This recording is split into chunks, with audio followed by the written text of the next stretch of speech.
Hi, it's Lori and Duncan from Common Sense Home, and today we're going to do 3 different types of soil tests. We have soil samples from our greenhouse. That was excavated, so we know there's a lot of subsoil mixed in and it's not the greatest, so we're going to try a couple of different tests, see what the results are, compare them to each other, and that'll give us some ideas of what kind of amendments we should add to get it producing as good as it can. And first up, Duncan's going to start with the rapid test probe, and then I have rapid tests with the little soil sampler thingies, and then we're gonna break down what different types of soil we have at the end. So, Dunk? So, with the 4-way analyzer, the pronged one, you're gonna want your dirt, and it's gonna need to be muddy and mushed together. I had previously mushed it all together with the chopstick. And when you wet it down, you want to make sure to use RO water or distilled water, something that's not going to change the pH of your sample. You want pH neutral water. And in this particular case, for testing the pH of the soil, you want to clean off the far right prong, at least for this one. When in doubt, read the instruction manual. Yes, each of the gadgets do come with instruction manuals to help you through. And this has got a setting on the side here with, let's see, what's it set for? There's pH on the bottom, then moisture, light, and fertility. So he's got it set all the way to the bottom to test pH. And stick that in there. It's got to sit for a minute. Okay, and while we're waiting for that, I'm going to test the pH using the other type of rapid test soil kit. And this comes together with this is nitrogen, phosphorus, and potassium, and pH. And to use the pH tester, we want to get a little bit of dirt and make sure that crumbles neatly so it goes right into the bottom. Let's see if I can get that packed in there neatly. And yeah, maybe that's a bit much. There's a little line right here on the tester that you're supposed to fill up to. And my pinch was just a hair generous. That's pretty good. And then I'm going to need some of the water duct. And get some of our RO water. And fill that up to the line at the top of the tester.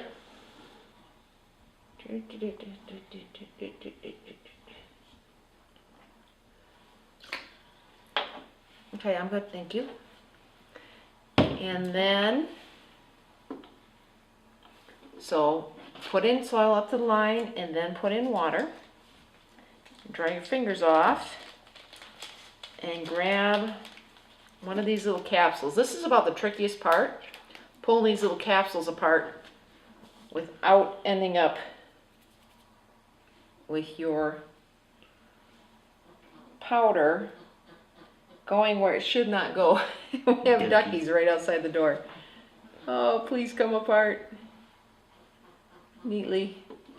Oh, stinker. No. Okay. Time to add some more water. Maybe I should have you hold it from the get-go. Oh, no, oh, up just that line. There you go. Up. And wiggle, wiggle, wiggle, wiggle. After all, I'm here for a reason. Yes, not just your good looks. Come on, baby, come apart. I swear last time I did this it went so much easier, but of course there was no camera rolling. There we go, it's starting to loosen up. Alright, now into the container the powder goes. There we go. And capsule emptied. Oop. Okay, there's the rest of it. Always double check your capsules. They might have a little bit stick in it and stay behind. Alright, there we go. Put the cap on firmly, and now we shake. Okay, Dunk. And I'm going to set this aside. At this point, it's really murky and you can't tell the pH, but as this sits, the soil will settle out and then we'll get a color reading that we can compare to the chart on the side here. Set that aside to settle. And then we can prep our soil sample in the mason jar test. Now I'm not using an actual mason jar, but I've got another large jar. I don't want to use my good canning jars for this necessarily because you could potentially scratch up inside the jar if your soil is rocky. What you want to do for this test is to fill your jar about half full with soil. And then once it's half filled with soil, then you fill it the rest of the way up with water. Do you need me to hold? Or are you getting it in there? And then after you get the soil in and your water in, you want to shake it really good to mix it up. And then you want to let that sit a day and it will settle out into layers. And we'll be looking at the different layers to see what they are because the different soil sizes will settle at different levels in the jar. And I'll explain that more tomorrow when we come back to it. And yeah, that looks pretty good. Goes a little back out. And you don't have to use distilled water for this particular experiment because this one is looking at soil. There's plenty of room. That's good. Yeah, I know, you're all excited. This one is just looking at soil structure. It's not looking at pH or nutrients. So it's fine to use regular tap water. I'm gonna stir that some up like that. All right, close the lid on and hope it seals tight.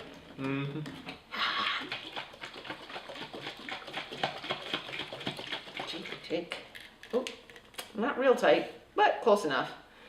So I'm gonna set this aside until tomorrow and then we'll come back and take a look at those layers. And what's our pH meter doing at this point? And we are at just above 7. It is showing, yeah, just a hair above, no, hair below 7.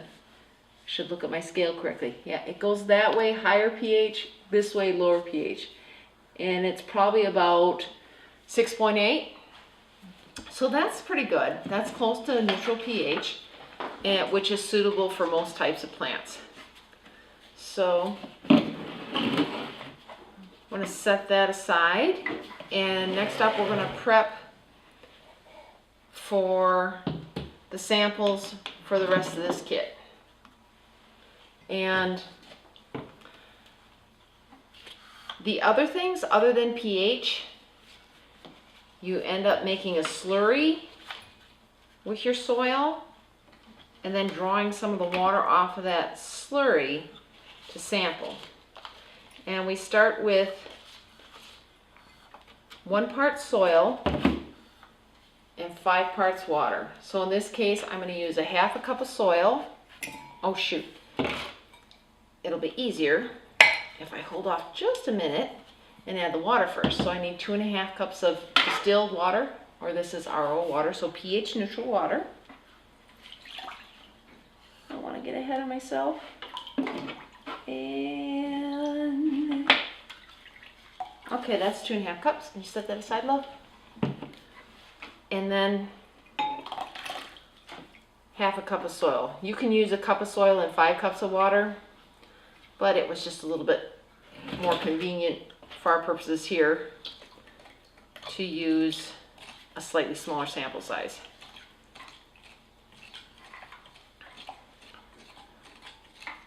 And we want to make sure that's well mixed.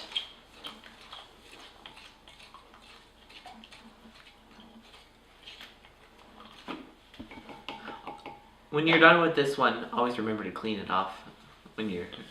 Yeah, you don't want those prongs to corrode. So I got to let this settle a bit and then we'll come back to that. And we're going to take a little break here and then come back in just a couple minutes. Okay, now we're going to move on to the next step with the prong, and we've set it up to fertility. That's the top spot. And one thing about this prong, this thing is not terribly accurate. It only has 3 different ranges: too little, ideal growing conditions, too much nutrients. It doesn't distinguish between how much of what particular kind of nutrients. So that's of limited utility. But It is fast. It is easy to use. So he still has his soil here that's wet down, and he's cleaned off the prongs and reset it. And I should let you talk. And I'm ready to rock and roll. Okay, so you stick it in there, and then wait for it to stabilize out, and it'll tell you what it thinks of the soil. And you want to stick you're supposed to stick it in at least close to within 1 inch of the gadget. So keep those prongs in there for at least 10 seconds. 1 Mississippi, 2 Mississippi. Maybe we should sing happy birthday. I love duckies. I know that. Okay. Anyway, So what's the little gadget reading? So apparently there's too little fertilizer in the soil. Great. Okay, so that gives us a big fat nothing other than the soil could use improvement, which we knew. Okay, that's very wonderful. Thank you, little gadget. But it does test pH and it does test moisture. Mm-hmm. If I move it around, it goes up and it makes our soil more fertile. It works like that, right? I don't know. It does. The little needle jumped into the okay range as he used it as a stir stick. See? Now it likes the soil. Not overly impressed by that. Okay, if we look at this little pH thing, we have coloration here, and you can rinse it off in there a little bit. And it has colored up as it settled. The dirt has settled back into the bottom, and the liquid is up in here. And then we compare this to the pH range chart on this side, and if we look, it's sitting right at the 7.0 pH, which does jive with that one, which had it just a hair below 7.0 pH. So at least the soil is pH neutral, and that's a good start. And we will have to come back, and this has to sit for at least half an hour so that a lot of those particulates settle out. I think what we're going to do here is just wait and let it sit overnight, and then we'll do our NPK sample and look at our mason jar, which isn't a mason jar, our jar sample of soil structure testing. And that's it for today. See ya in a little bit. It's the next day, and we've had a chance for our soil mix to settle out and our other soil sample to settle out. So we're going to go ahead and do the chemical test for nitrogen, phosphorus, and potash. And to do that, we start by drawing off some of the liquid from the top of the settled dirt. Dunk, that's you. And we fill the little chamber to the fill line. So close, and yet so far. And you want to try to avoid chunkage as much as possible. Leave that settled dirt in the bottom of the basin. Yeah, and I think you're good. You want to fill them all up right away. Sure thing. And then you're going to have to hold these steady.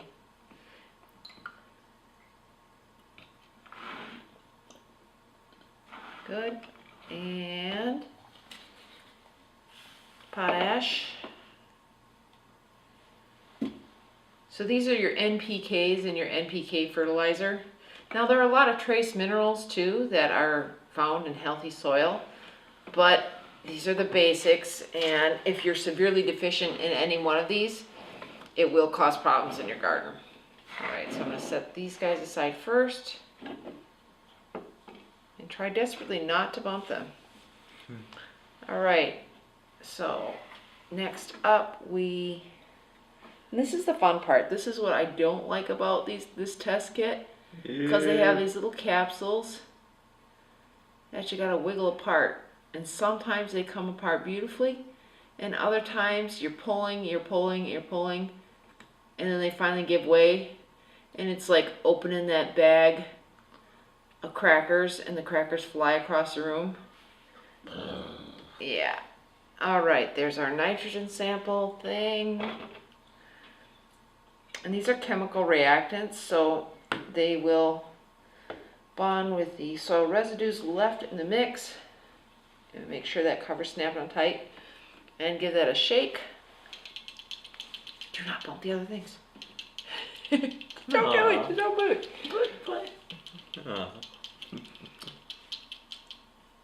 Is it blending? When I do that, I better shake. Just show me how it's done. The kit is from last year, so I'm giving it a little more vigorous shake than I might have to otherwise because the powder's probably not as in great a shape as it was originally. Yeah, that looks pretty good. I don't see any residue at the top here. There was a gummy layer there. Now this gets set aside for 10 minutes to allow that to react and settle again. And next up we're going to do phosphorus. Very carefully try to wiggle that little thing apart. Oh, this one busted out. Got a blowout. As I said, this kit is left over from last year. And the end just busted off my capsule. But it's okay. We got the majority of it in there. And we line up the top. The top has a larger side and a smaller side. So line that up on your test kit. Okay, I'm trying to clamp this on and hold on to it. Let me have the thing. All right. Go ahead and shake. You know you like to shake. That's my big boy.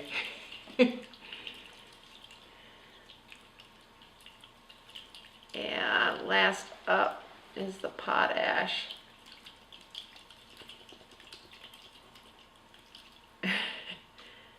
You're gonna shake that into next Tuesday. Oh, here we go. Said nothing, then all of a sudden it comes apart.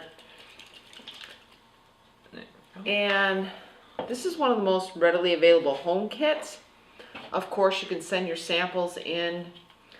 A lot of times your local cooperative extension office will either do soil testing or they will have labs that they partner with to do soil testing. And I also have a couple other resources listed on the site as soil test options. There are a lot of different mail order things where you can take your garden sample and mix it up, mail it in, and then they'll give you, depending on the lab, they'll give you an evaluation and they will also give you recommendations for how you might amend the soil to make up for anything that's lacking.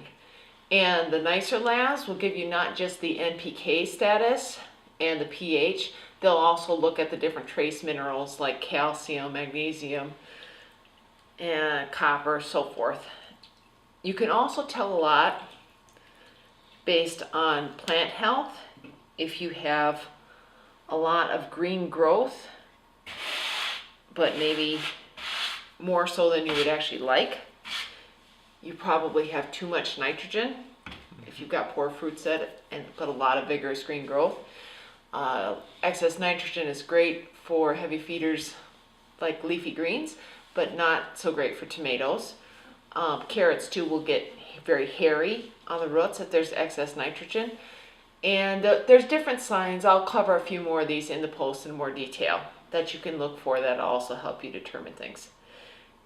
And while we let those settle out, we're going to take a look here at our jar test for soil. And if we look at this, we can see that it's settled out into 3 distinct layers. The lowest layer is going to be the biggest particle size. That's going to be your more sandy. Oh, okay. My cameraman is saying, please lower the thing. All right. Our lowest layer is the sandy particles. Those are the largest. And then we'll have a mid layer that's silt. That's the mid-sized particles. And the smallest particles are clay, and those settle out on top. At the very top, you'll also notice a little ring of organic matter. That's our little floaties up here. And you want your soil to be a mix of the different types. And interestingly enough, even though our soil is likely to come out a little bit light on nutrients, it's got a pretty decent mix between the sand, the silt, and the clay. So that's good to see. It's not, as a soil base, it's not likely to cause big problems in that way. If you have too much clay, your soil is going to have a really difficult time draining, and that can lead to waterlogged soils. The good thing is that it's not going to dry out as fast in dry conditions, but when it does dry out, you're going to have that cracked, hard, lumpy soil that's going to be really difficult to work with. If you have too much sand, your soil is going to drain really quickly, and if it's dry conditions, obviously you're going to have problems keeping that moist enough. But if you tend to have a lot of rain, sandy soil works really well. No matter what type of soil you have, if you add more organic matter, that's going to act as a sponge and a water reserve, holding or releasing water to your plants as needed. So adding more organic matter such as compost or rot manure or any number of other things, which I have listed in the organic fertilizer post in more detail, is not a bad thing. As long as you make sure, always make sure, this is really, really, really important, don't use anything that's contaminated with pesticides or herbicides, because you can kill your garden and you can mess it up for years to come.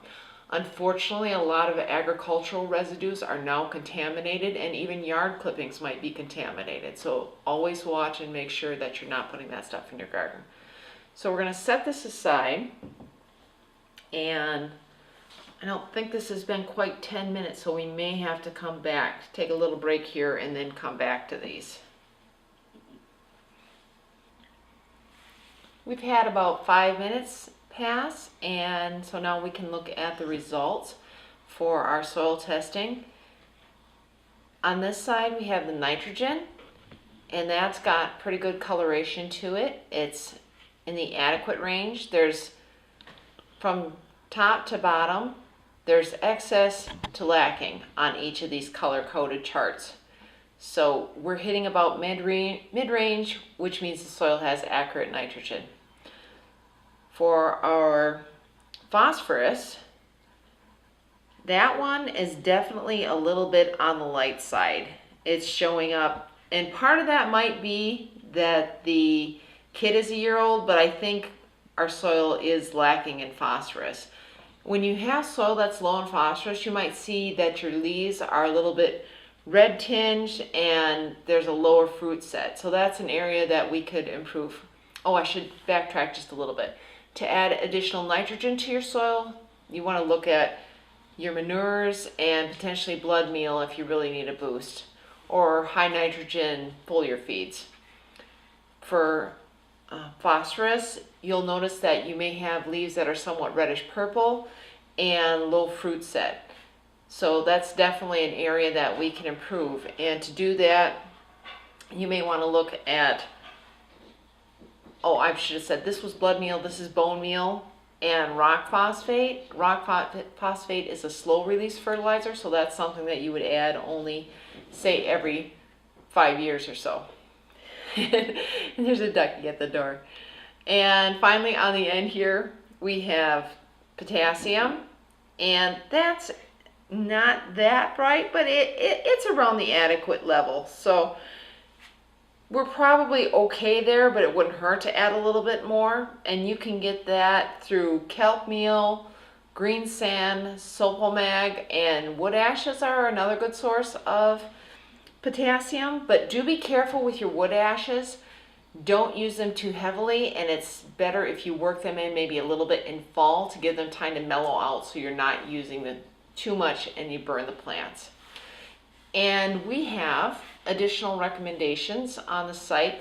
There's a post covering more information on soil testing, and there's also a post with different organic fertilizer recommendations. And that is about it for now. Thank you so much for watching. We invite you to subscribe to the channel, have a look around. If you have any questions, leave a comment, and thanks for watching.